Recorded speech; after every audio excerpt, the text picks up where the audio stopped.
जो इमरान खान के स्टेटमेंट है ना, वो एक एक करके सारे सच साबित हो रहे हैं। जर्नैलों के बारे में इमरान खान ने एक बात की थी, ये सिस्टम कोलैप्स इसलिए कर गया कि इसको जर्नैलों ने बनाया था। उनके दिमाग लड़ने के लिए ट्रेंड है, हमला करने के लिए ट्रेंड है, या हमला रोकने के लिए ट्रेंड है। वो मुल्क चलाने के लिए ट्रेंड ही नहीं है उनके दिमाग, उनकी वो ट्रेनिंग ही नहीं है। वो हर वक्त मारो, मर जाओ, कत्ल करो, ये वो इसी मोड में रहते हैं। तो उनको मेरे ख्याल में जंगों में एंगेज रहना चाहिए, लड़ाई में एंगेज रहना चाहिए, इन चक्रों में नहीं आना चाहिए। इमरान खान ने क्या कहा था सुने, उन्होंने कहा कसूर जर्नैलों का भी नहीं है, बल्कि ये इदारे की तरबियत है। इनके पास मुल्क चलाने का विजन ही नहीं है, इनकी तरबियत ही नहीं है बहस करने की, इज्तिहाद करने की, इख्तिलाफ राय की। चर्चिल ने कहा था कि जर्नैल का काम जंग लड़ना है, फैसला सादी की सलाहियत उनके पास होती ही नहीं है। कायद आज़म ने भी यही कहा था कि तुम्हारा काम जो है वो पॉलिसी बनाना नहीं है, पॉलिसी अवाम के मुंतखब नुमाइंदे बनाएंगे, तुम सिर्फ उसके ऊपर अमल दरामद करोगे। फिर इमरान खान ने कहा कि इन जर्नैलों को बस ऐसा टारगेट देना चाहिए जैसे जाओ पहाड़ पर चढ़ाई करके फतह कर दो, बस आप इनको बताएं इधर चढ़ जाओ भाई, जाओ। जब इनको मुल्क चलाने का कहोगे तो मुल्क नहीं चलेगा, ये इमरान खान ने कहा था।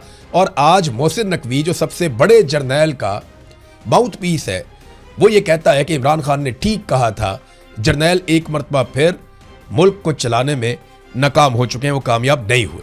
अब नाज़रीन इस बात पे आ जाएं कि पाकिस्तान तहरीक इंसाफ के लोग, मेरे से एक सवाल भी किया, कुछ लोग यहाँ पे सवालात पूछते भी हैं कि जी क्या इस मौके से फ़ायदा उठाना चाहिए कि कश्मीरी निकले हुए हैं, मोमेंटम बना हुआ है, निज़ाम कोलैप्स कर गया। तो मेरा जवाब सीधा सीधा ये है कि पीटीआई को जो करना ना वो खुद ही करना पड़ेगा। जो लड़ाई है वो अपने बलबूते पे लड़नी पड़ेगी। वो पाकिस्तान की सबसे मकबूल पॉलिटिकल पार्टी है, तो ये लड़ाई उन्हें अपने कंधों पे लड़नी पड़ेगी। सुहेल अफरीदी ने एक बड़ा बोल्ड ऐलान किया है कि जो आखिरी आदमी होगा वहां पे वो मैं होऊंगा। अली अमीन गंडापुर ने कहा था जो पहला आदमी होगा वो मैं होऊंगा, कि अगर पहली गोली मैं खाऊंगा। लेकिन सुहेल अफरीदी ने कहा कि अगर वहां पे कभी हालात बहुत ख़राब हो गए और जो आखिर तक खड़ा रहा तो वो मैं खड़ा रहूंगा। अब ये तो जब वक्त आएगा तो पता चलेगा, और वक्त साबित करेगा, क्योंकि जितना बड़ा ओहदा होता है उतनी बड़ी आपकी फिर जिम्मेदारी भी होती है। अलीमा खानम ने एक स्टेटमेंट दिया है और ये बहुत इंपॉर्टेंट है। मैं आपको इसलिए सुनाऊंगा कि पहले आप अलीमा खानम का सुने, फिर आप जिब्रान इलियास का सुने। इन दोनों के जो स्टेटमेंट है ना, वो एक चीज़ क्लियर कर रहे हैं कि वो सिपाहियों को ये बता रहे हैं कि आपने गोली नहीं चलानी, और गोली आपने क्यों नहीं चलानी। यानी अब वो डायरेक्टली फौज के साथ, इदारों के साथ या सिक्योरिटी फोर्सेस के साथ मुखातिब है। लेकिन अलीमा खानम कह रही है कि अब ना आपने गोलियां खानी है और ना किसी ने गोलियां मारनी है, क्योंकि ये सिपाही भी हमारे बच्चे हैं, फौजियों के बच्चे भी हमारे बच्चे हैं। शहादतें किसकी हो रही हैं? सिपाहियों की और अवाम की। फौजियों ने भी इमरान खान को वोट दिया था, पुलिस वाले भी कहते हैं कि इमरान खान को निकालें। बात तो सच है। हमें जो ये फौजी आते हैं बाहर पाकिस्तान से, बहुत सारे फौजी अफसरान हैं जिनके बच्चे यहाँ पे तालीम हासिल करने के लिए भी आए हुए हैं। कई तो ऐसे हैं, मैं हैरान हो जाता हूँ कि यार इनके बच्चे यहाँ पे कैसे पहुँच गए, इनके पास इतने पैसे कहाँ से आए कि इनके बच्चे इतने महंगे मुल्कों में पड़ गए। कईयों का मुझे आइडिया है, वो फैमिली बैकग्राउंड होता है, तेज़ होता है, पैसे पहले से होते हैं कईयों के पास, और कई ऐसे हैं जिनके बच्चे स्कॉलरशिप्स पे भी आ जाते हैं। तो अलग अलग तरह के हैं ना। तो ये जो फौजी मिलते हैं ना हमें भी, वो यही कहते हैं कि सर बहुत गलत हो रहा है। कोई एक बंदा आज तक नहीं मिला जो कह रहा हो कि निज़ाम ठीक चल रहा है या चीज़ें ठीक चल रही है। अब इस पर ये सोच तो मौजूद है, पूरे इदारे में मौजूद है। ये तो ऊपर के लोग हैं जिन्होंने सबको यरगमाल बना के सबको गंदे काम पे लगाया हुआ, और सारे गंदा काम कर रहे हैं।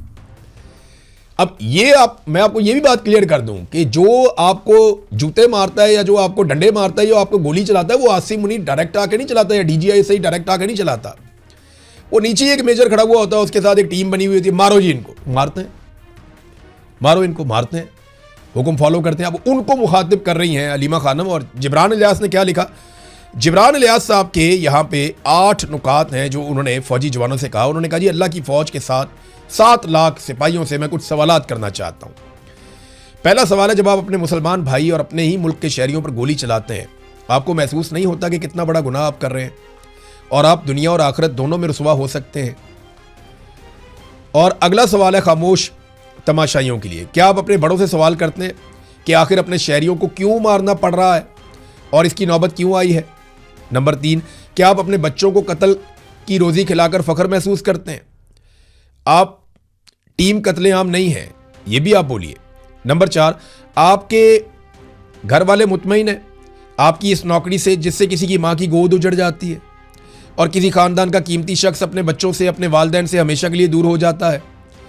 आपके बच्चे शायद अच्छी तालीम हासिल कर जाएं और आपके वालिदैन अच्छे अस्पताल में अपना इलाज करवा सकें, मगर ये इंतहाई खुद गर्ज फैसला है आपका और आपकी पूरी फैमिली का कि अगर किसी और की गोदें आप उजाड़ रहे हैं। नंबर 5, पिछले 4 साल में कितनी बार ख्याल आया कि सवाल पूछें कत्लेआम करने वाले बड़ों से? हमने सुना था फीडबैक ली जाती है इदारे के अंदर और मेरिट पर फैसले होते हैं। पिछले 4 सालों में जितना जुल्म हुआ है वो किस तरह पाकिस्तान के हक में हो सकता है? बरकत ही उठ गई है मुल्क से, हर तरफ बर्बादी बर्बादी नजर आ रही है। छठा सवाल उन्होंने ये किया कि जब ये जुल्म का ज़माना ख़त्म होगा और आप लोगों में जाएंगे तो अपनी क्या शनाख्त करवाएंगे, और जब वो पूछेंगे कि आपने किस तरह आवाज़ उठाई जुल्म के खिलाफ तो क्या कोई जवाब होगा आपके पास? हम ये पूछते हैं। वैसे मुझे जब कोई फौजी मिलता है वो अफसोस का इजहार करता है तो मैं कहता हूँ इसके बदले में आपने क्या किया, तो वो कहते हैं मजबूर है। ये आप तब तक कह सकते हैं जब तक ये निज़ाम कायम है, उसके बाद आप नहीं कह पाएंगे।